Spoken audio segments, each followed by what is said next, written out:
গালিটা খালি হুজুরদেরই খাওয়া লাগে, অথচ রাস্তাঘাটে দিনে দুপুরে পাথর মেরে হত্যা করে ফেলে ওদেরকে উগ্র বলে না।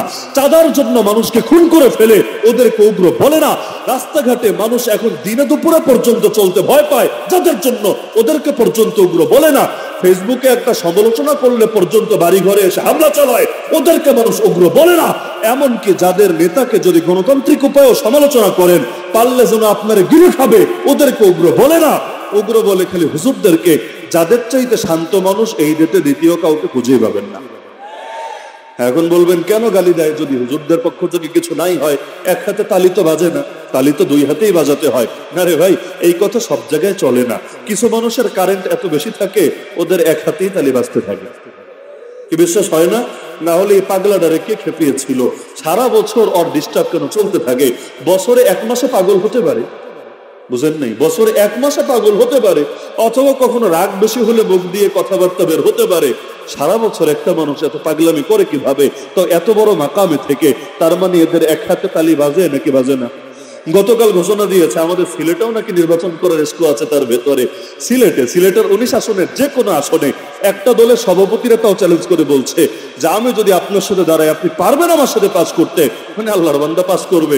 এখন আমারও জানাই নাই, এজন্য তার কপাল। না হলে আমি বলতাম কবুল কবুল কবুল, 3 বার কবুল বললাম, চলে আসেন আমার আসনে। আপনার কত ভক্তি আছে, মানুষের শ্রদ্ধা আছে, প্রমাণ হবে ইনশাআল্লাহ যত সময়। আমার জন্য প্লাস পয়েন্ট হতো, মজা লাগতো।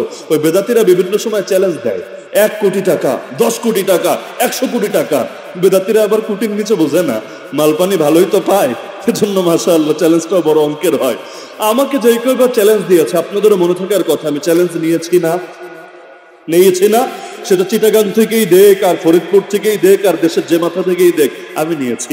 এমনকি আমার বড় খুশি লাগে, যাক আলহামদুলিল্লাহ, তোমার সাথে একবার বিতর্ক করে যদি 1 কোটি পাওয়া যায়, খারাপ তো না।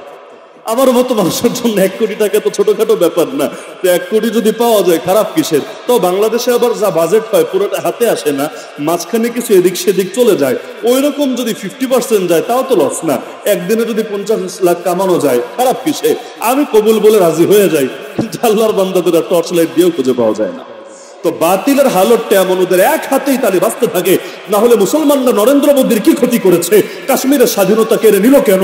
বাবরি মসজিদ কর পূর্বপুরুষরা ভেঙে সেখানেই কেন মন্দির বানাতে হলো? আরে এলাকায় কি মন্দির বানানোর জায়গার অভাব পড়েছে? এমনকি এখন পর্যন্ত আসামের মুসলমানদের উপর জুলুম চালাচ্ছে কেন? ইন্ডিয়ার মুসলমানদেরকে, এদেরকে 3rd ক্লাস নাগরিক বানিয়ে রেখেছে কেন?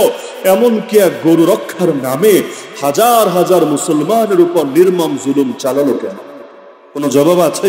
কি করেছে মুসলমান বলেন?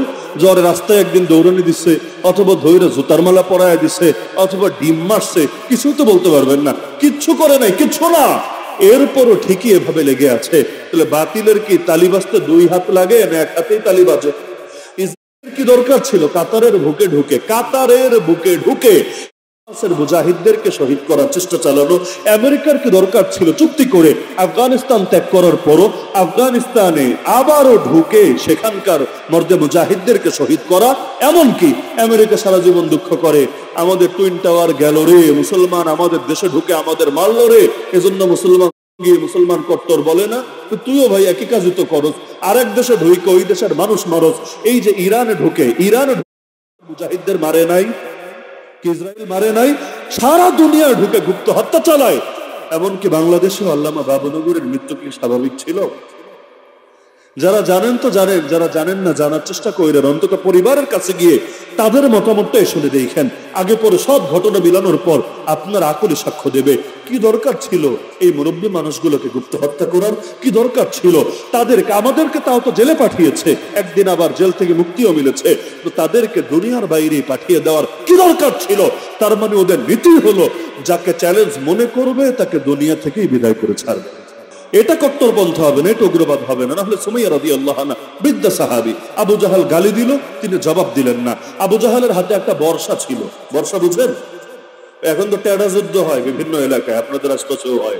ওই টেডার আসল ভার্সন যেটা আর কি, সেই বল্লম বর্ষা হাতে ছিল, সেটা দিয়ে এই বয়স্কা নারী সাহাবী সুমাইয়া রাদিয়াল্লাহু আনহা তার লজ্জাস্থানে, হাতেও না, পায়েও না, বুকেও না, লজ্জাস্থানে, লিডার নিজে, তার সাঙ্গপাঙ্গ না, চেলাচামুন্ড না, লিডার নিজে সেখানে এমন জোরে এক আঘাত করলো, সুমাইয়া রাদিয়াল্লাহু আনহা জায়গায় তরপাতে শহীদ হয়ে গেল। কি অপরাধ ছিল তার! এমনকি হামজা রাদিয়াল্লাহু আনহু কেন মুসলমান হয়েছিল আপনি পড়ে দেখেন ইতিহাসে। তিনি নবীজির ওয়াজ শুনে ফেদা হয়ে মুসলমান হয়েছেন এমন না, তিনি কোনো ব্যক্তির দাওয়াত পেয়ে দিল বিগলিত হয়ে মুখ থেকে কালেমা বের হয়ে এসেছে এমন না, বরং এই জালেমদের জুলুমের রিয়াকশনে তিনি কালেমা পড়েছিলেন। ইতিহাস খুললে দেখবেন আল্লাহ রাসূল সাল্লাল্লাহু আলাইহি ওয়াসাল্লামের একদিন এমন হলো যে হামজা রাদিয়াল্লাহু আনহু তিনি শিকারে গিয়েছেন, এদিকে আবু তালেবও দুনিয়া থেকে চলে গিয়েছে, আম্মাজান খাদিজা রাদিয়াল্লাহু আনহা একই বছর চলে গিয়েছেন। এমনি নবীজির মাথার উপর ছায়া এখন কম, সাপোর্ট কম। এর মধ্যে হামজা তিনিও তো নবীজির চাচা এবং তিনিও সুপুরুষ সাহসী। একদিন তিনি শিকারে গিয়েছেন, শিকার তো বুঝেন, তিনি জঙ্গলে শিকার করতে গিয়েছেন, তিনি মক্কায় নাই। আল্লাহ রাসূল কোন জায়গায় দাওয়াত দিয়ে ফিরছেন, আবু জাহাল গিয়ে নবীর গালি দিতে শুরু করলো। আল্লাহ রাসূল একটা জবাব দিচ্ছেন, একটাও না, চুপচাপ শুনে যাচ্ছেন। কিন্তু আবু জাহাল, ওই যে বললাম এক হাতে তালি বাজে, এই আবু জাহাল নিজের থেকে এবার নবীরে গালি তো দিল, এতেই পেট ভরলো না, একটা পাথর হাতের মধ্যে নিয়ে আল্লাহর রাসূলের মাথা লক্ষ্য করে ছুঁড়ে মারলো। নবীজির কপালে লেগে কপাল ফেটে রক্ত দরদর করে গড়িয়ে পড়তে লাগলো। এরপর আল্লাহ নবী কোনো কটু কথা বললেন না, তার সাথে মোকাবেলায় গেলেন না। কেন গেলেন না? নবী শক্তিতে পারতেন না এজন্য? নবী শক্তিতে পারতেন না এজন্য? নাউযুবিল্লাহ। আল্লাহ প্রত্যেক নবীকে অন্তত 100 জন পুরুষের শক্তি দেন, একজন দুইজন না, 10 জন 20 জন না। কয়জন? আরে কয়জন? 100। তো কেমন পুরুষ? ওই হ্যাংলা পাতলা মরা পুরুষ না, কামেল। অন্তত 100 পুরুষের শক্তি আল্লাহ তাআলা এক একজন নবীর গায়ে দেন। আমার নবী যদি মোকাবেলা করতেন, আবু জাহাল টিকতে পারত তার সামনে? নবী মুসাকেই দেখেন না, নবী মুসা আলাইহিস সালাম 2 লোকের ঝগড়া বেঁধেছে, তিনি চাচ্ছিলেন ঝগড়াটা মিটমাট করতে। আপনার এখানে যদি ঝগড়া লাগে আপনি কি করেন? দুইটারে আগে দুই দিকে ধাক্কা মেরে সরান, তারপর বোঝাপড়া করেন, এই তুইও থাম, এই তুইও থাম, কি সমস্যা বল, কি সমস্যা বল, এভাবেই তো সমাধান হয়। তো নবী মুসা আলাইহিস সালাম তিনিও চাইলেন ঝগড়াটা থামাবেন। এখন থামাতে চাইলে একটু ধাক্কা তো দেওয়াই লাগবে, না হলে মানুষের মাথায় রাগ উঠলে তো মুরব্বীদের কথা শুনতে চায় না। আর তিনি তো জোয়ান মানুষ, তখনও জোয়ান, মুরব্বী না, তখনও তিনি আনুষ্ঠানিকভাবে নবুয়ত প্রাপ্ত হন নাই। তিনি শুধু ঝগড়া থামানোর জন্য হালকা পাঞ্চ করলেন, ওই বড়সড় ঘুষিও না, হালকা পাঞ্চ করলেন একটু দূরে সরানোর জন্য। ফলাফল সবাই জানেন, নবীর হালকা ঘুষি খেয়েই আহত হয়েছিল না জায়গায় নিহত হয়ে গিয়েছিল। তো নবী মুসা আলাইহিস সালামের এক পাঞ্চ খেয়ে যদি অবস্থা হয়, সেখানে সব নবীর সেরা নবী মুহাম্মদুর রাসূলুল্লাহ সাল্লাল্লাহু আলাইহি ওয়াসাল্লাম, যার চাইতে বড় সেনাপতি পৃথিবীতে কেউ ছিল না, যার চাইতে বড় সাহসী কেউ ছিল না, যার চাইতে কোনো গুণে অগ্রসর কেউ ছিল না, এত কামেল ওয়াহসানে অপরাধ না করার পরও স্বাক্ষর দিতে বাধ্য করেছে। এমনকি ফিলিস্তিন একটা স্বাধীন রাষ্ট্র হোক, এই মর্মে একটা ভোটাভুটি হয়েছে জাতিসংঘে, এই পার্শ্ববর্তী ইন্ডিয়া পর্যন্ত ফিলিস্তিনের পক্ষে ভোট দিয়েছে। ফিলিস্তিন স্বাধীন রাষ্ট্র হোক, ইসরায়েলের দখল থেকে মুক্তি পাক, কারণ এখনো পর্যন্ত ওদের ঘোষণা এটাই যে ফিলিস্তিন এটা বৈধ রাষ্ট্র না, ইসরায়েল বৈধ রাষ্ট্র, আর ফিলিস্তিনিরা হলো রাষ্ট্রের ভেতর গড়ে ওঠা রাষ্ট্র। তাহলে জাতিসংঘে ভোটাভুটি হলো যে ইসরায়েল আলাদা থাক আর ফিলিস্তিনকে আলাদা রাষ্ট্র হিসেবে স্বীকৃতি দেওয়া হোক। মজার বিষয়, ইন্ডিয়া পর্যন্ত এটাতে ফিলিস্তিনের পক্ষে ভোট দিয়েছে।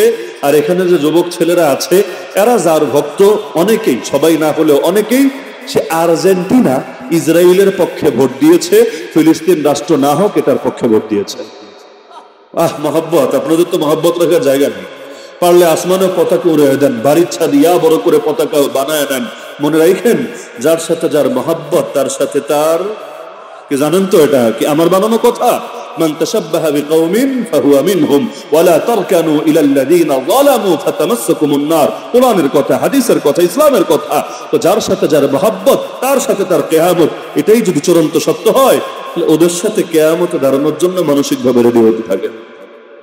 আর যদি দিলের মধ্যে তামান্না থাকে, না আমি ওদের সাথে না, আমি ইনশাআল্লাহ হামাসের সাথে হাসরের ময়দানে দাঁড়াবো, আমি ইনশাআল্লাহ মুজাহিদিনের সাথে হাসরের ময়দানে দাঁড়াবো, ওলামায়ে কেরামের সাথে হাসরের ময়দানে দাঁড়াবো, তাদের সাথে মহব্বত কায়েম করেন, আল্লাহ ইনশাআল্লাহ তাদের সঙ্গে মিলাবেন। তো ওই যে নারীটা দেখলো, মুসলমান না অমুসলিম, অমুসলিম নারী দেখলো, তার ভেতরে বড় জ্বালা। এখন কি হবে? তিনি চাচ্ছেন কোনোভাবে এটার একটা বিচার হোক, বিচার, কিন্তু কার কাছে বিচার নিয়ে যাবেন? আবু জাহাল নিজেই তো নেতা, তো ফেরাউনের বিরুদ্ধে যদি হামানের কাছে বিচার নিয়ে যায় কোনো লাভ আছে? কোনো লাভ আছে? এজন্যই বড় বড় রাজনৈতিক নেতার বিরুদ্ধে পুলিশের কাছে বিচার নিয়ে গেলে উল্টা মাঝে মাঝে নিজের ফাঁসা লাগে নিজের। এজন্য পাবলিক চুপচাপ থাকে। অনেকের জায়গা জমি দখল হয়, তাও চুপ থাকে। ছেলে সন্তানের উপর আঘাত হয়, তাও চুপ থাকে। চিন্তা করে যে ওখানে গেলে ঝামেলা তো কমবে না, উল্টা ঝামেলা বাড়ার আশঙ্কা আছে। এটাই বাস্তবতা। তো এখন আবু জাহালের বিরুদ্ধে কার কাছে বিচার দেবে? কে করবে আবু জাহালের বিচার? আবু লাহাব তো করবে না, উতবা তো করবে না, সাইবা তো করবে না। তার দিলে জ্বালা মানছে না। এই তরুণ মোহাম্মদ, এই যুবক মোহাম্মদ, এই নিষ্পাপ মোহাম্মদ, এই সুন্দর ভদ্র ছেলে মোহাম্মদ তার সাথে এভাবে গায়ে পড়ে কেন বাঁধলো? এটার একটা বিচার হতেই হবে। চিন্তা করলো কার কাছে গেলে বিচার পাওয়া যাবে। তার মাথায় আসলো এটার বিচার করার মতোই মক্কায় থাকলে একজনই আছে, নাম তার হামজা। অথচ হামজাও কিন্তু তখনও মুসলমান না, মুসলিম। কিন্তু সে জানে হামজা যতই অমুসলিম হোক, হামজার নীতি নৈতিকতা আছে, সাহস আছে। তার চাইতে বড় কথা, নবীর আপন চাচাও বটে, আর বাবার অবর্তমানে চাচা তো বাবারই মতো। সুতরাং সে ভাবলো বিচারটা হামজাকেই দেব। কিন্তু হামজা এলাকায় আছে না বাইরে? এলাকায় আছে না বাইরে গেছে? বাইরে গেছে। অপেক্ষায় থাকলো খালি আসুক, বিচার দেব। হামজা আসলো। ঘরে যাওয়ার আগেই নারী বলল, জানো তোমার ভাতিজার সাথে আবু জাহাল কি করেছে? বললো কি করেছে? বললো পাথর মেরে তোমার ভাতিজার মাথা ফাটিয়ে দিয়েছে। অথচ তোমার ভাতিজা কোনো অপরাধ করে নাই, সেই গায়ে পড়ে দ্বন্দ্ব বাঁধিয়েছে, গালি দিয়েছে, সে কোনো জবাব দেয় নাই। তারপরও এক হাতে তালি বাজানোর মতো তার মাথায় পাথর মেরে মাথা ফাটিয়ে দিয়েছে। হামজা রাদিয়াল্লাহু আনহু শুনে রাগে অগ্নিশর্মা হয়ে গেলেন, রক্তে আগুন জ্বলে গেল। তিনি তৎক্ষণাৎ ছুটে গেলেন আবু জাহালের কাছে। তিনি বারবার ভাবছেন আবু জাহালকে তাহলে সবচাইতে ভালো শিক্ষা দেওয়া হবে কি করলে? ওরা একটা চর মারবেন, নাকি ওরও মাথা ফাটিয়ে দিবেন, না কি করবেন? তিনি ভাবছেন। তো তার মাথায় আসছে আমি যদি একটা চরও মারি, আমি যদি ওর মাথাও ফাটাই, এগুলো কিছু সময় পরে হয়তো ঠিক হয়ে যাবে। আর ও যেহেতু অন্যায় করেছে, ওর ভেতরে একটা আলাদা সান্ত্বনাও থাকবে। অপরাধ করে শাস্তি পেলে কিন্তু মনে সান্ত্বনা থাকে, আর অপরাধ না করেও যদি আপনার উপর শাস্তি আসে তখন কিন্তু মেনে নেওয়াটা দুষ্কর হয়ে যায়। এজন্য আমাদের রিমান্ডে সবচাইতে আমাদের কষ্টের বিষয় ছিল এটা। চুরি করি নাই, ডাকাতি করি নাই, কারো হক নষ্ট করি নাই, তবুও জেলে। কেন জেলে এটাও জানতে পারি নাই। আমাকে ম্যাজিস্ট্রেট জিজ্ঞেস করছে কোর্টে দাঁড়ানোর পরে, হিন্দু ম্যাজিস্ট্রেট, কোনো উকিল নাই, কারণ ফ্যামিলি জানেই না কই আছি, আয়না ঘরে আছি না কোনো রিমান্ডে আছি, কোনো থানায় আছি না ডিবির কাছে আছি, কিচ্ছু জানে না। উকিল থাকবে কোত্থেকে? আমাকে জিজ্ঞেস করে, হুজুর আপনার কিছু বলার আছে? আমি বললাম আমাকে এখানে দাঁড় করানো হয়েছে কোন মামলায় ওইটাই তো আমি জানি না। তা আমাকে আল্লাহর ওয়াস্তে এটা জানান, তারপর এটার ব্যাপারে কি বলতে হয় সেটা আমি বলতে পারবো। আমি জানি না তো আমি কিসের পক্ষে বলবো আর কিসের বিপক্ষে বলবো? আমার সামনে তো ক্লিয়ারই না।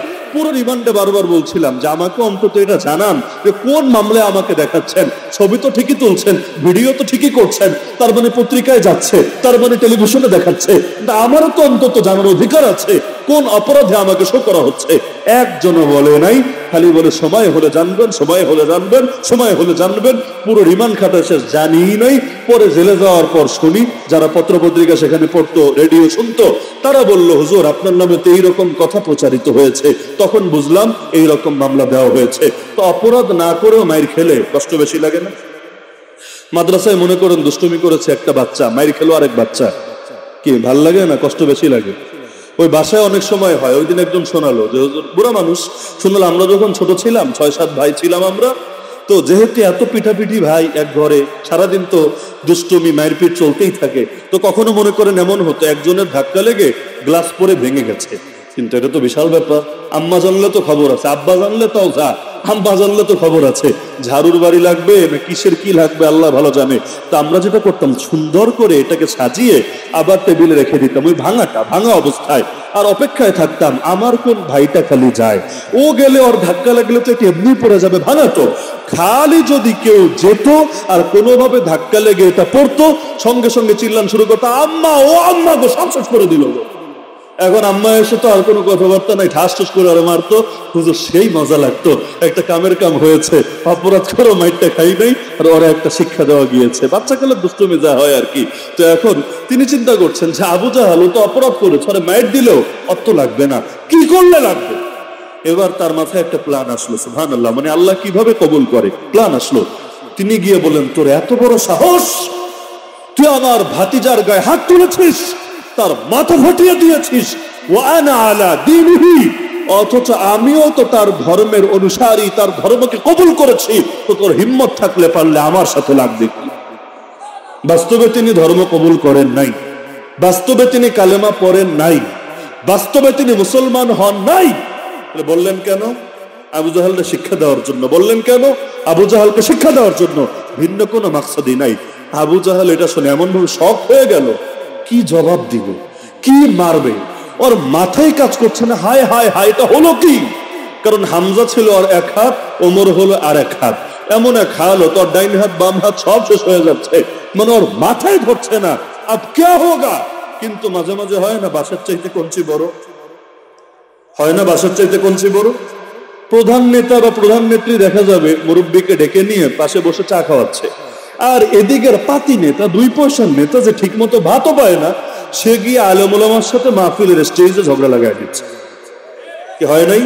এই যে আজকের মাহফিলে বয়ান করলেন আমার অত্যন্ত মহব্বতের ভাই মুফতি আরিফ বিন হাবিব হাফিজাহুল্লাহ, এই কিশোরগঞ্জে, অন্য কিশোরগঞ্জ না, এই কিশোরগঞ্জে এক ফাজিল নেতা, এক কঞ্চি নেতা, এইরকম এক পাতি নেতা, তার সঙ্গে বেয়াদবি করে নাই, করার পরে জুতার বাড়ি খায় নাই। তো জুতার বাড়ি খেয়েছে, মাশাআল্লাহ, জুতা কিনতে পয়সা লাগে, ওই পয়সা দিয়ে মানুষ তার মহব্বত দেখিয়েছে। ঢিলার পাথর খেলে তো আর জিন্দগি যেত তেজপাতা হয়ে। তাহলে দেখা যাচ্ছে এটা কি তার নেত্রী তারে বলে দিয়েছে, তার নেতা তাকে বলে দিয়েছে? দেয় নাই। তো মাঝে মাঝে বাসের চাইতে কঞ্চি যায় একটু বড় হয়ে, কিন্তু বাসের পরিণতি যা হয়, কঞ্চির পরিণতি অনেক সময় এর চাইতে নিকৃষ্ট হয়। আরে বাসগুলো তো তাও হেলিকপ্টারে চড়ে এখান থেকে ওখানে পালানোর সুযোগ পায়, তুই বাটা কঞ্চি কই পালাবি? ফজু পাগলার এলাকায় সেই হাওরের ভেতরে, হাওরে তো এটা স্বাভাবিকই বটে। আমাদের বুজুর্গানে দিন কষ্ট করেছিলেন বলেই আমরা মুসলমান হতে পেরেছি, ইসলাম চিনতে পেরেছি। আমরা নয়তো গাড়িতে এসিতে বসে বসে এসে মাহফিল করে যাই, কিন্তু আমাদের পূর্বপুরুষরা তো আর এত আরামের সাথে দাওয়াত দিতে পারে নাই। সেই যে নৌকা নিয়ে নেমেছে, জানে না এই নৌকা কোথায় গিয়ে থামবে। আওয়ামী লীগের নৌকা না আবার, ওই পানিতে যেটা চলে, আর তো সেই যে নৌজনে চড়ে নেমেছে, জানে না এই নৌকা কোথায় গিয়ে থামবে। যেখানে থেমেছে সেখানে দাওয়াত শুরু করে দিয়েছে, পেটে খাবার পড়লেও দাওয়াত চালিয়েছে, যদি খাবার না থাকে তাও দাওয়াত চালিয়েছে, মানুষ যদি সালাম দিয়ে বরণ করে নিয়েছে তাও দাওয়াত চালিয়েছে, আর যদি মানুষ তাদের পথে কাঁটা বিছিয়েছে তাও দাওয়াত চালিয়েছে। আলহামদুলিল্লাহ, তাদের সেই ঈমানি মেহনতের বদৌলতে আল্লাহ তাআলা এই দেশটাকে 90% মুসলমানের দেশে পরিণত করেছে। এমনকি এমন ভাবে এই মাটির বিন্দু বিন্দুতে আল্লাহ তাআলা ইসলামকে ঢুকিয়ে দিয়েছে। কত নাস্তিক, কত সেকুলার, কত ডেমোক্রেটিক, কত লিবারেল, কত হিন্দু নিয়মিত চাচ্ছে এই মাটি থেকে যে কোনো মূল্যে ইসলামকে উৎখাত করতে, কিন্তু উৎখাত করতে যারা আসছে ওরা নিজেরাই উৎখাত হয়ে যাচ্ছে, কেউ পারছে না এখান থেকে ইসলামকে দূর করতে। এমনকি একজন না পারলেও, যে বাংলায় একটা কথা আছে, একবার না পারিলে দেখো শতবার। এই পথে বেকুবরা হাঁটছে। একদল যেই কাজ করতে করতে করতে মানুষের দিলে ঘৃণা সৃষ্টি হয়ে অস্ত্রই ভোতা বানিয়ে ফেলেছে, আরেক দল এসে আবার সেই ভোতা অস্ত্র দিয়েই আবার ইসলামের বিরুদ্ধে কথা বলতে শুরু করে। আজকে এক পাগলে বলেছে, আজকে এক পাগলে বলেছে, তাও লেবাস পোশাক আমাদের মতোই, তবে ধর্ম পরিচয়টা আলাদা। কথা বলছে বাংলাদেশে সাম্প্রদায়িক শক্তির উত্থান হচ্ছে। নাউযুবিল্লাহি মিন যালিক। বাংলাদেশে সবচাইতে বড় সম্প্রদায়ের নাম তো মুসলমান সম্প্রদায়। তো একটা দেশ, যেই দেশে 90% মানুষ মুসলমান, ওই দেশে যদি ইসলামের পক্ষে জাগরণ নাই হয়, ইসলামের পক্ষে উত্থান নাই হয়, তাহলে ওই জাতি তো নিজেদেরকে মুসলমান পরিচয় দেওয়ার যোগ্যতাই হারিয়ে ফেলবে। যেই সময় 313 জন ছিলাম, তখনই তো দুনিয়া আমাদের নাম শুনলে থরথর করে কাঁপতে বাধ্য হয়েছে।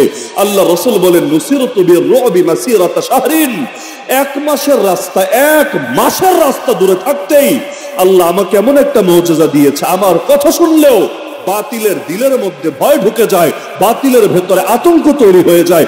এমনকি আল্লাহ কোরআনে আদেশ করে দিয়েছেন, ওয়া'আইদ্দু লাহুম মাসতাতা'তুম মিন কুওয়াতি ওয়া মিন রিবাতিল খাইল তুরহিবুনা বিহি আদুওয়াল্লাহি ওয়া আদুওয়াকুম ওয়া আখারিনা মিন দুনিহিম লা তা'লামুনাহুম আল্লাহু ইয়া'লামুহুম। হে মুসলমান জাতি, তোমাদেরকে বলে দিচ্ছি, তোমাদের জন্য ফরজ বিধান, জাতিগতভাবে ফরজ বিধান হলো এই বাতিলের মোকাবেলায় এই পরিমাণ শক্তি প্রস্তুত করে রাখতে হবে, যেই শক্তি দেখলে বাতিলের কলিজার মধ্যে ভয় জাগে। শুধু ওই চিহ্নিত বাতিলই না, বরং আখারিনা মিন দুনিহিম, এমন কিছু লোকেরা যাদেরকে তোমরা চেনো না কিন্তু আল্লাহ ঠিকই চেনে, তার মানে মুনাফিক যাদেরকে বলে, ওই মুনাফিকদের দিলেও তোমাদের ব্যাপারে আতঙ্ক থাকে, ভয় থাকে। ওরা সর্বদা চিন্তা করতে থাকে ইসলামকে নিভাতে গেলে আমারই মনে হয় নিভায়া ছাড়বে। আল্লাহ তো এটা ফরজ করে দিয়েছেন, ফরজে কিফায়া, গোটা মুসলিম উম্মার উপর ফরজে কিফায়া। উম্মার এই পরিমাণ শক্তি লাগবে যে উম্মাকে নিয়ে কেউ ছিনিমিনি খেলার, উম্মার দিকে কেউ নিজেদের চোখ বাঁকা করে তাকানোর হিম্মতটাও পাবে না। এই যুগের কথা বলছি না, আল্লাহ মাফ করুন। ইসলামকে নিয়ে যার যা মনে চায় বলতে থাকবে, মুসলমানকে নিয়ে যার যা মনে চায় বলতে থাকবে। এমনকি শুধু বলাই সীমাবদ্ধ না, বিশেষ করে কিশোরগঞ্জের মানুষ তো মাশাআল্লাহ সেই ইসাকের আমল থেকেই, আজকে থেকে তো না, সে আগ থেকেই তো এই অঞ্চলের মানুষ এমন যে দেখা গিয়েছে জালেমরা এসে আশপাশে বহু এলাকা জয় করে ফেলেছে, কিন্তু এখানে আসলে এমন ঠ্যাঙ্গানি খেয়েছে, যুদ্ধ করার এসকই চিরতরে বের হয়ে গিয়েছে। এমন ইতিহাস নাই আমাদের? তাহলে এখনো তো আলহামদুলিল্লাহ আমরা এই হিম্মত নিয়েই চলি যে নিজেদের ভেতর যত ভুল বোঝাবুঝি হোক, যত মারপিট হোক, কিন্তু আর কেউ এসে আমাদের উপর সওয়ার হবে আর আমরা চুপচাপ বসে বসে দেখবো, এটা কিছুতেই হতে পারে না। তো জাতিগত কিছু ব্যাপার তো থাকে। আর পাঠানরা তো মাশাআল্লাহ, পাঠান তো পাঠানি, যারা দেখেন নাই বা যারা ওদের সম্পর্কে জানেন না, এদেরকে বলে বোঝানো সম্ভব না। তো পাঠানদেরকে মারতে এসেছে, বসে বসে মার খাবে না প্রতিরোধ করবে? প্রতিরোধ করাই তো সাহসের পরিচয়, প্রতিরোধ করাই তো তাদের জাতীয় বৈশিষ্ট্য হবে। কিন্তু প্রতিরোধ করলো তারা, দিন শেষে গালিটাও খেলো তারা। জোর যার মুল্লুক তার কি বা করার আছে? মিডিয়া যখন যেভাবে মনে চায় তারই তো জঙ্গি বানাতে থাকে, মজা লাগে। 2 বছর আগেও জঙ্গি বলা হতো কাদের, আর এখন জঙ্গি বলে কাদের। 2 বছর আগে সাধারণ হুজুরদেরকে ধরে নিয়ে জেলে চালিয়ে দিত আর জঙ্গি বলে মিডিয়ায় ট্রায়াল করতো, সবাই খুশি হতো। এখন যারা কয়েক বছর আগে হুজুরদেরকে নিষিদ্ধ করে রেখেছিল, এখন পুলিশ তাদেরকেই পেলে সুন্দর করে নিয়ে জেলে ভরে আর মিডিয়ায় রিপোর্ট করে নিষিদ্ধ দলের এতজন গ্রেফতার হয়েছে। কত তাড়াতাড়ি দিন ঘুরে যায়, সুবহানাল্লাহ। 2013-র আগে শাহবাগী শব্দটা ছিল একটা পবিত্র শব্দ, মর্যাদার শব্দ, ওরা গর্ব করে বলতো ওরা শাহবাগী। আর এখন কাউরে শাহবাগী বললে একেবারে ওর ইজ্জত শেষ হয়ে যায়, এটাকে একটা গালি হিসাবে দেখে।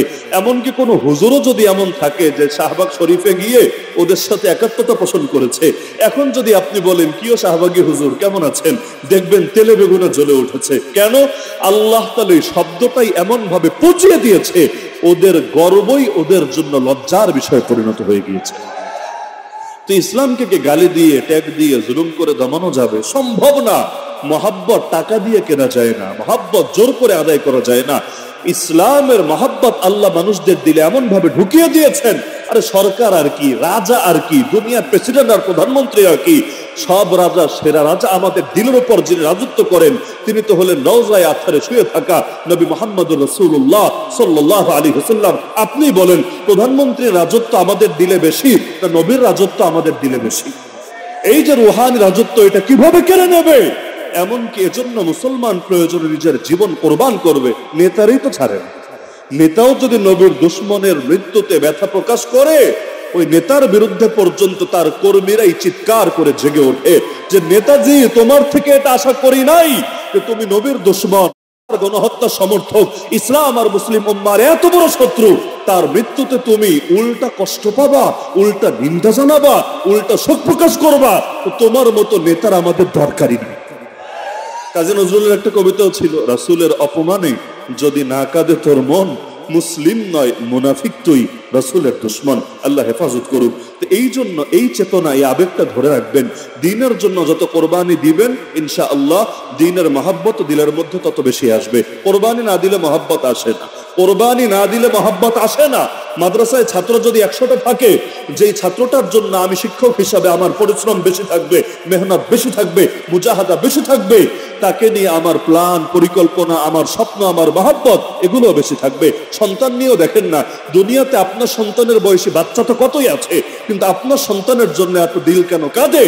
এক তো আছে রক্তের সম্পর্ক আর নারীর টান, পাশাপাশি এটাও আছে তার জন্য আপনার কোরবানি আছে, আপনার কষ্ট আছে। নিজের মাথার ঘাম পায়ে ফেলে রক্তকে পানি করে তাকে খাইয়ে পরিয়ে আপনি মানুষ করেছেন, এমনকি নিজের মুখে খাবার না দিয়ে নিজের আগ্রহের খাবারটাই তার মুখে তুলে দিয়েছেন।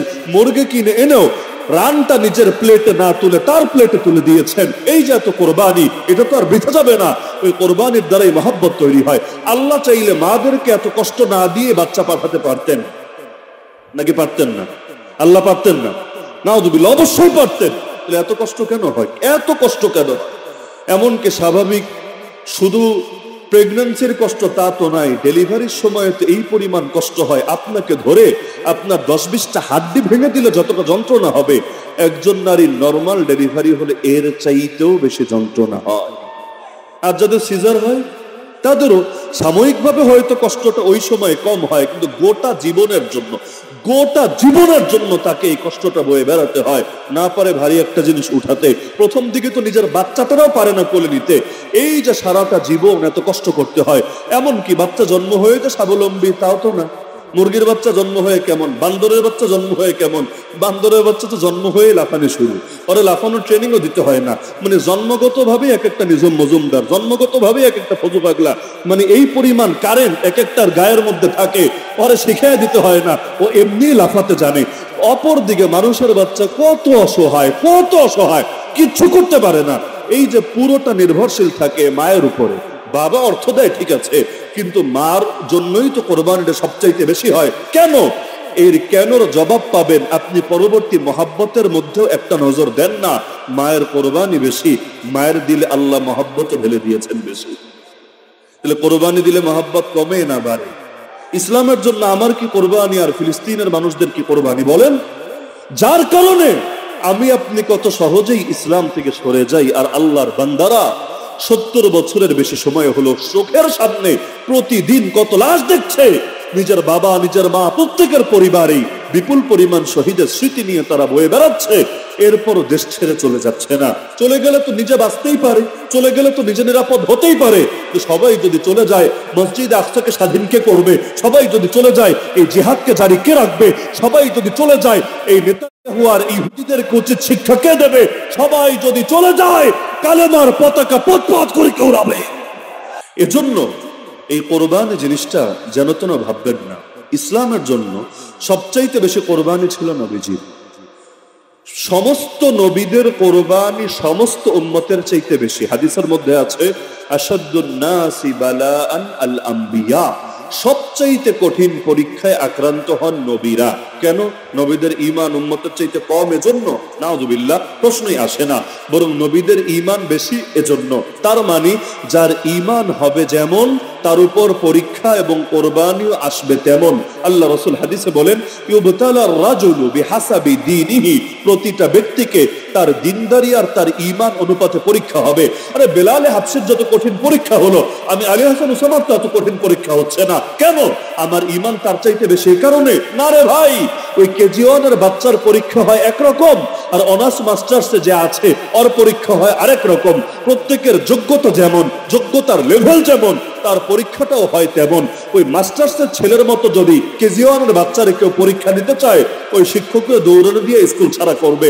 আবার যদি সে অনার্স আর মাস্টার্স ওই কেজি ওয়ান আর প্লে নার্সারির মতো প্রশ্ন করে, ওরে নিয়ে গোটা দুনিয়ায় ট্রোল হবে, মানুষ চিৎকারি মারবে। এজন্য আল্লাহ রাব্বুল আলামিনও আমাদের থেকে একরকম পরীক্ষা নেন না।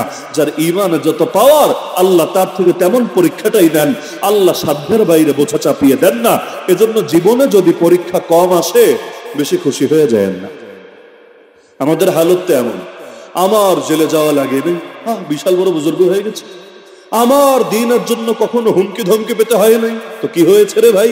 এগুলো কোনো কামিয়াবির কথা না, কোনো কামালাতের কথা না, বরঞ্চ উল্টাটা হতে পারতো তোমার জন্য গর্বের বিষয়।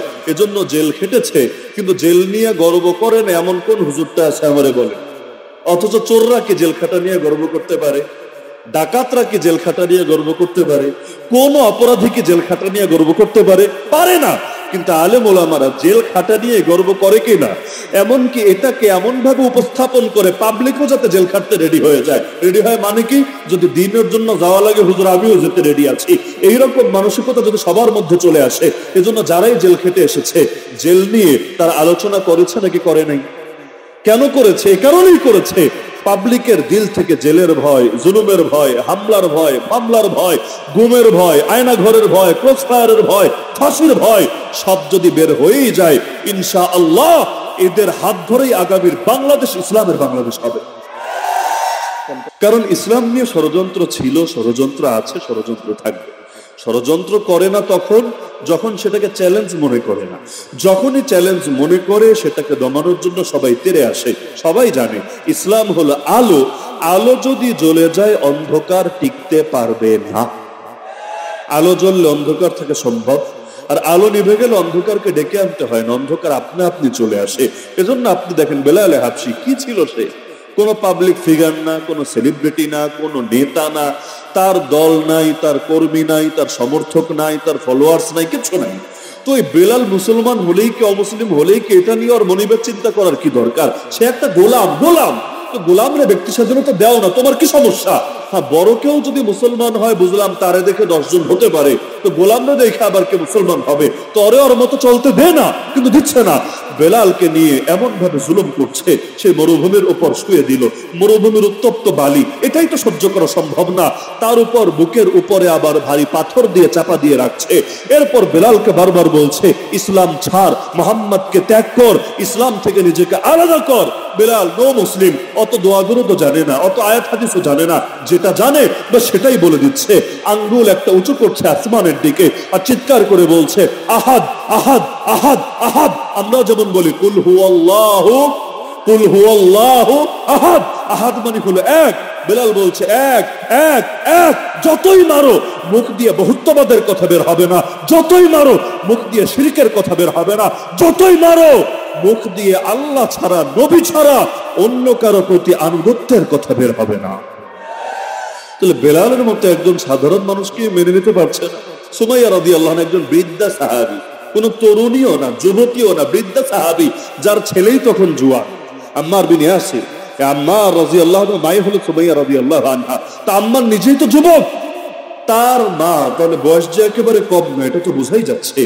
এই নারীকে পর্যন্ত আবু জাহাল গায়ে পড়ে দ্বন্দ্ব বাঁধালো, গায়ে পড়ে। বিকালবেলা তিনি ফিরে আসছেন, গায়ে পড়ে তার সাথে দ্বন্দ্ব বাঁধিয়ে গালিগালাজ করতে লাগলো। তো মুসলমানকে গালির জবাবে গালি দেয় না? আরে গালির জবাবে গালি দেয় নাকি? প্রশ্নই তো আসে না, কারণ মুসলমান ইসলাম তাদেরকে এটা শিক্ষা দেয় না। এই যে বাংলাদেশে খালি গালি দেয় না যে হুজুররা উগ্রপন্থী, হুজুররা কট্টর, হুজুররা এই, হুজুররা সেই। আমি খালি চিন্তা করি, আপনারা আমার চিন্তার সাথে একমত হবেন কিনা জানি না, আমি খালি চিন্তা করি হুজুররা যদি আসলেই উগ্র হতো, আসলেই কট্টর হতো, তাহলে তো বেটা 16 বছর নেই আর বহু আগেই তোদের দৌড়ানি খেয়ে হুজুরদের হাতে রাখারি চুবানি খেয়ে দেশ লাগতো।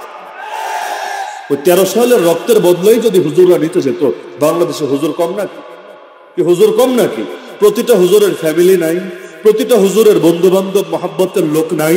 তো এরকম হিসাব করলে দেখবেন কয়েক কোটি মানুষ হুজুরদের সাথে আছে নাকি নাই। এরপরও যে হুজুররা খালি চুপচাপ মাইর খেয়ে গিয়েছে, খেয়ে গিয়েছে, খেয়ে গিয়েছে, সবরের শেষ সীমা পর্যন্ত পৌঁছে গিয়েছে।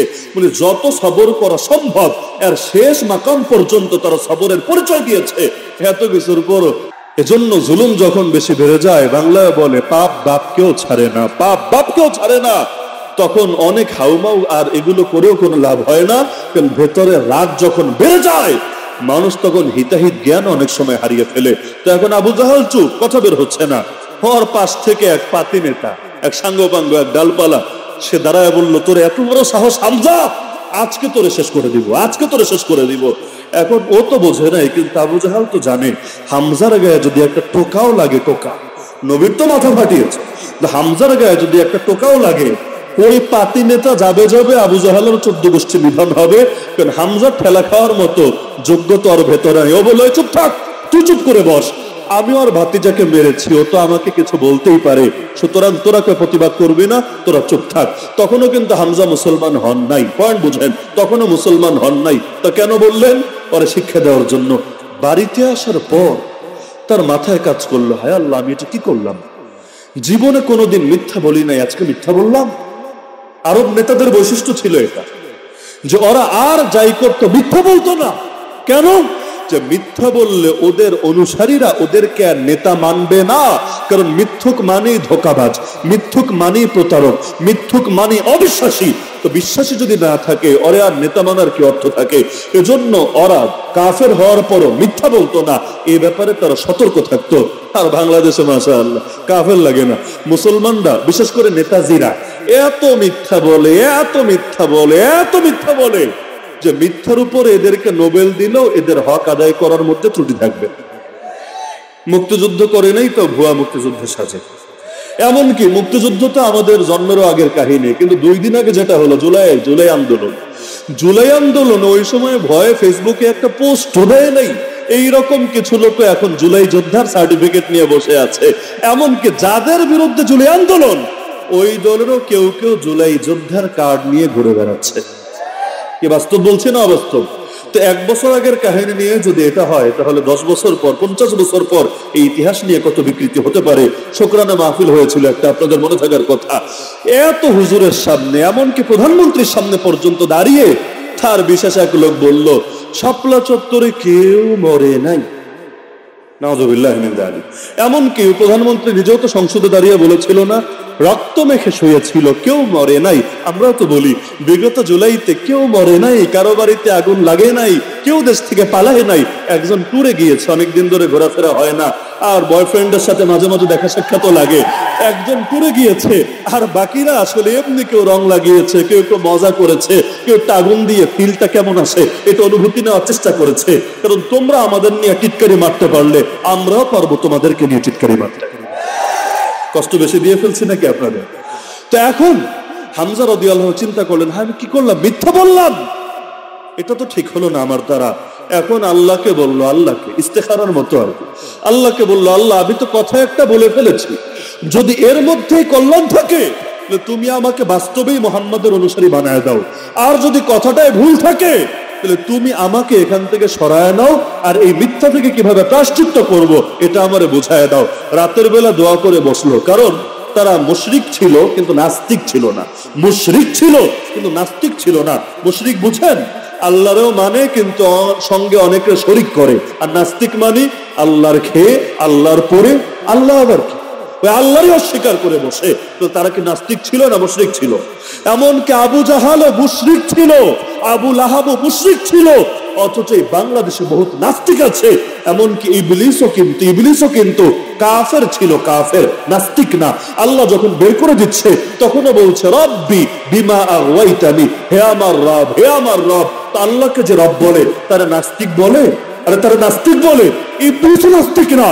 তো মানুষদের মধ্যে যারা নাস্তিক হয় ওরা ইবলিসের চাইতেও যে নিকৃষ্ট এটা বুঝতে পিএইচডি করা লাগে। এখন তো নাস্তিকতাও নাকি অধিকার হয়ে গেছে, অধিকার, যে যা করবে সবই অধিকার। তাহলে আমরা যদি বলি ইসলামের বিজয় চাই, এটা হয়ে যাবে অনধিকার, এটা হয়ে যাবে জঙ্গি হওয়ার কারণ। আর বাকি দুনিয়া নাস্তিকতা করবে, এটাও অধিকার। কেউ নবীরে গালি দিবে, ওইটাও নাকি অধিকার। অথচ অধিকার থাকলে তো সবার জন্য থাকা দরকার। কোন নারী যদি শর্ট পোশাক পরে ঘোরে, দেখবেন সব ফেমিনিস্ট, এমনকি তসলিমা নাসরিনরাও ওপার থেকে তার পক্ষে দাঁড়িয়ে যাবে। কিন্তু কোন নারী যদি বোরকা পরে ঘোরে, হিজাব পরে ঘোরে, নিকাব পরে ঘোরে, তখন দেখবেন ঠিকই তাকে নিয়ে টিটকারি করে। এমনকি টিটকারির জবাব যদি কেউ দেওয়ার চেষ্টা করে, ঢাকা ভার্সিটিতে যেমন হয়েছে, এক নারীর হিজাব নিয়ে ট্রোল হয়েছে, সেই নারী আবার পাসও করেছে। সবাই হিজাব হিজাব বলে আনন্দ প্রকাশ করেছে যে হিজাব নিয়ে টিটকারি মারলি, দেখ হিজাব বিজয়ী হয়েছে। এইটা নিয়ে সেই ইন্ডিয়া থেকে শুরু করে বাংলাদেশ, ওদের মাথা গরম। দেখ দেখ, এই মনে হয় মোল্লা মুন্সিরা, ইসলামপন্থীরা সবার উপরে হিজাব জোর করে চাপায় দিবে। অথচ এটা ছিল জুলুমের প্রতিবাদ, এটা ছিল অন্যায়ের প্রতিবাদ, এটা ছিল নারী অধিকারের পক্ষে প্রতিবাদ। লেকিন আমরা প্রতিবাদ করলেও খারাপ, আর ওরা যা করবে তাই ভালো। এটা কি সাম্য না বৈষম্য? যেমন একটা বলি, কেউ যদি বলে কথার স্বাধীনতার দাবি হলো নবীরাও গালি দিতে পারে, যারা নবীরা গালি দেয় যুক্তি এইটাই, আমার মুখ স্বাধীন, দেশ স্বাধীন, আমার কথা স্বাধীন, যারা মনে চায় তারা গালি দিব। তুমি এটা, তোমার যদি ভালো না লাগে তুমি কথা দিয়ে জবাব দাও, এরকম যুক্তি দেয় না? আরে ভাই এরকম যুক্তি দেয় কি না? যদি তোর মুখে স্বাধীনতার দাবি হয় নবীরে গালি দেওয়া, নবীর সঙ্গে বেয়াদবি করা, তার মানে তোর মুখে কোনো লাগাম নাই। এই লাগামহীনতাই যদি হয় স্বাধীনতা, তাহলে এই স্বাধীনতা তো অন্যদের ভোগ করতে দেওয়া উচিত। তো মুসলমানের হাতও তো স্বাধীন, তো তার হাতেরও তো লাগাম থাকা উচিত না? তোর মুখে স্বাধীনতার যদি দাবি হয় আল্লাহ নবীরে গালি দেওয়া, মুসলমানের হাতের স্বাধীনতার দাবি হবে তোর মতো বেঈমানকে ধরে ধরে জাহান্নামে পৌঁছা। কিন্তু না, মুসলমান করলে ওইটা ভালো লাগবে না, কিন্তু নিজে করলে ওইটা ভালো লাগবে। এইটা তো ঠিক না রে ভাই।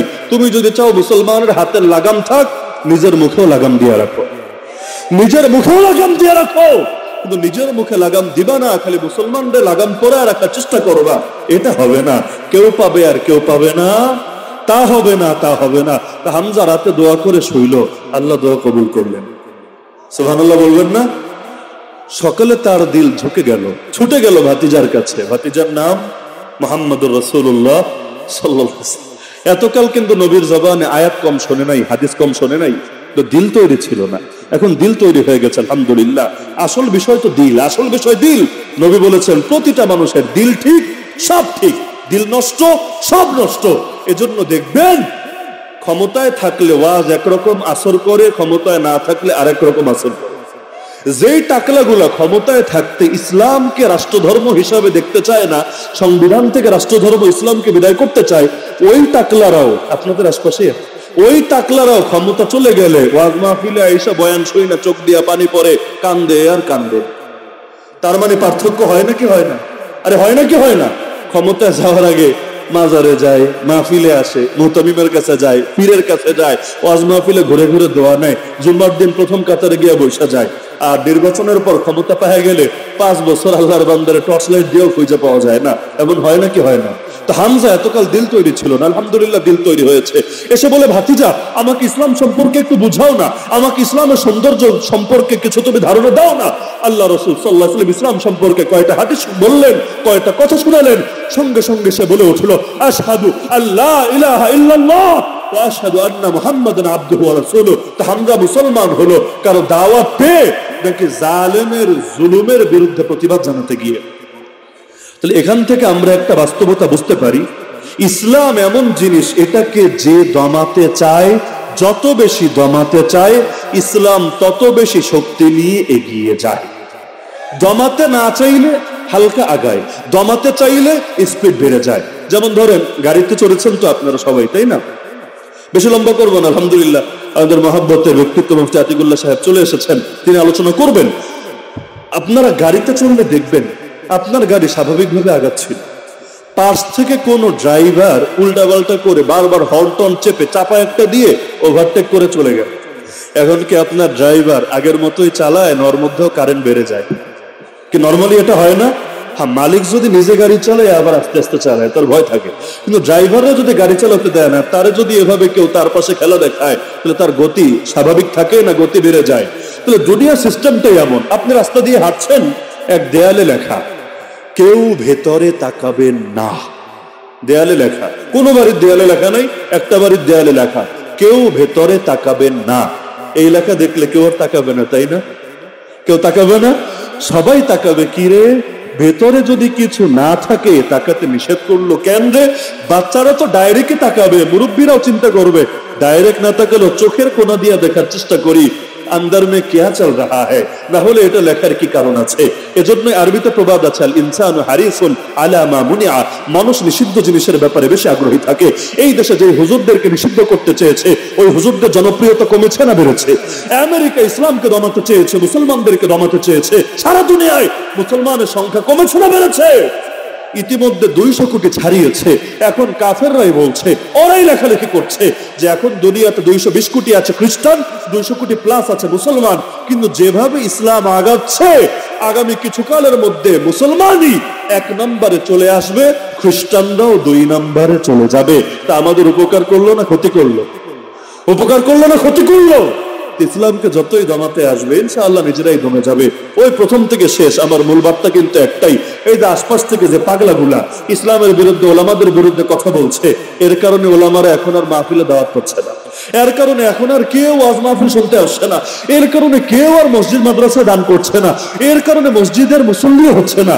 এমন নাকি উল্টা ওদেরই ভাত শেষ হয়ে গিয়েছে। একে একে একে আল্লাহ দেখিয়ে দিচ্ছেন। এখনো জাতীয় নির্বাচন আসে নাই, সাধারণ নির্বাচনগুলোতেই যেভাবে চিত্র পরিবর্তন হচ্ছে কেন? রাগের কারণেই হচ্ছে। কারণ তুমি কাউকে গালি দিয়ে দমাতে চাইবা, আরে যার জন্মই হয়নি 71 সালে তারও রাজাকার বলবা, তারও তুমি যুদ্ধাপরাধী বলবা, কথায় কথায় মৌলবাদী, কথায় কথায় কট্টরপন্থী, কথায় কথায় জঙ্গি বলবা। আর এই ভোতা অস্ত্র ব্যবহার করে অতীতেও যারা গুলি চালাতে চেয়েছে, গুলি উল্টা ব্যাকফায়ার করে ওদের বুকে ফুটো করে দিয়েছে। নেপালি থেকে গোপালি গোটা দুনিয়ার মধ্যে যুব সম্প্রদায়ের মধ্যে যে জাগরণ তৈরি হয়েছে, আগামী দিনেও যারা সেই ভূত অস্ত্র নিয়ে আবারও ইসলামকে, মুসলমানদেরকে, ওলামাদেরকে দমাতে আসবে, আগের ওয়ালাদের পরিণতি যা হয়েছে ওদের পরিণতি এর চাইতে আরো নিকৃষ্ট হবে। সবেমাত্র হলুদ কার্ড চলছে, জাস্ট ওয়ার্নিং, ভিন্ন কিছু না। হলুদ কার্ড চলছে, হলুদ কার্ড দেখে যদি বুঝে চলে আসে আলহামদুলিল্লাহ, বুঝে আসলে ভালো, তারাও আমাদের ভাই, তারাও আমাদের বোন, তারাও মুসলমান, তারাও আমাদের ধর্মের অংশ, তারাও এই দেশের নাগরিক, বুঝে আসলে আলহামদুলিল্লাহ, বাকি খেলা চলবে, স্বাভাবিক নিয়মে চলবে, সমস্যা নাই। কিন্তু হলুদ কার্ড খায়াও যদি বুঝে না আসে, আবার যদি ফাউল করে, তাহলে কার্ড কি হলুদই থাকে না লাল দেয়া লাগে? তাহলে ওই ইন্ডিয়ার জবানে কথা বলে আমেরিকা শেখানো বলে প্রসব করে এই দেশে চলবে না রে ভাই। এই দেশের মানুষের দিল থেকে ইমানের মহব্বত কেড়ে নিতে পারবা না, ওলামায়ে কেরামের রুহানি ধর্মীয় আধ্যাত্মিক নেতৃত্ব কেড়ে নিতে পারবা না। এই দেশ থেকে ইসলামকে তোমরা মোটেও কণ্ঠসা করতে পারবা না। যতই সাম্প্রদায়িক বলে গালি দিবা, যতই বিভিন্ন ভাবে দমাতে চাইবা, এগুলো তোমাদের পতন ডেকে আনবে। সময় থাকতে যদি বুঝো আলহামদুলিল্লাহ, সময়ে যাওয়ার পরে ফিরাউনও কালেমা পড়ার চেষ্টা করে, লাভ হয় না, লাভ হয় না।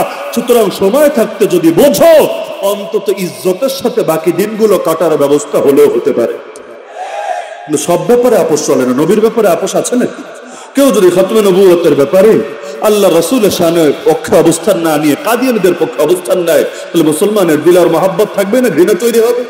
কেউ যদি নবীর দুশমনের মৃত্যুতে শোক প্রকাশ করে আর মুসলমানরা দাঁড়াতে গেলে মৌলবাদী বলে টিটকারি মারে, এতে কি মুসলমানদের দিলে মহব্বত কমবে না বাড়বে?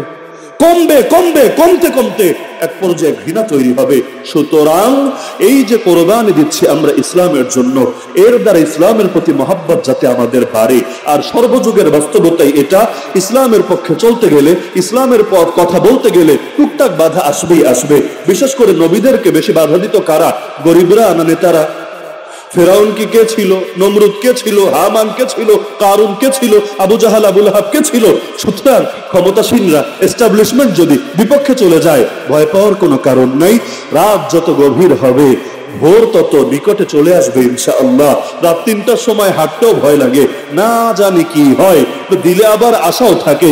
এই তো অল্প সময়, এরপরে সুবহে সাদিক উঠবে, আর সূর্য যখন উদিত হবে গোটা পৃথিবী নতুন আলোয় আলোকিত হবে। সারা দুনিয়ায় অনেক কষ্ট হচ্ছে মুসলমানদের, অনেক রক্ত ঝরছে মুসলমানদের, নবীর ইজ্জত নিয়েও ছিনিমিনি খেলা হচ্ছে, কিন্তু ভয়ের পাশাপাশি স্বপ্নও দেখতে পারেন। রাত অনেক গভীর হয়েছে, তো ইনশাআল্লাহ ভোরও অনেক ঘনিয়ে আসছে। আল্লাহ চাইলে আমাদের জীবদ্দশাই এই বাংলাদেশও ইসলামের বাংলাদেশ, কোরআনের বাংলাদেশে পরিণত হতে পারে। আর যদি তাতে আমার আপনারও অবদান থাকে, ইতিহাস আমাদেরকেও স্বর্ণাক্ষরে আমাদের নামগুলো লিখে রাখবে, আমাদেরকে স্মরণ করবে। আর ইসলামের বিজয় তো হবেই হবে। আমি যদি পক্ষে না থেকে বিপক্ষে থাকি, তাহলে সেই জামানার রাজাকার বলে লোকে চিনবে আমাকে। কারণ ইসলামের বিজয়ের দায়িত্ব নিয়েছেন কে? আমরা তো জাস্ট ওসিলা, বাপ ওসিলা, কিন্তু বাপ না থাকলে বাচ্চা না খায়া মরে না রে ভাই। আল্লাহ একভাবে না একভাবে খাওয়ার ইন্তজাম করেই দেয়। ইসলামকেও বিজয় করবেন কে? আমি আপনি যদি বৈশাও যাই, আল্লাহ প্রয়োজনে আবাবিল পাঠিয়ে দিবেন, আল্লাহ প্রয়োজনে ল্যাংরা মশা দিয়ে খেলা সমাপ্ত করে দেবেন। আল্লাহ তাআলা চাইলে করোনা দিয়ে অনেকের অহংকারকে মাটির সাথে মিশিয়ে দিতে পারেন। তো সব তো আল্লাহর হাতে। যেহেতু পারবা না কেউ আল্লাহকে দমাতে, সুতরাং ইসলামের বিজয় হবেই হবে। এতটুকু গ্যারান্টি আছে তো?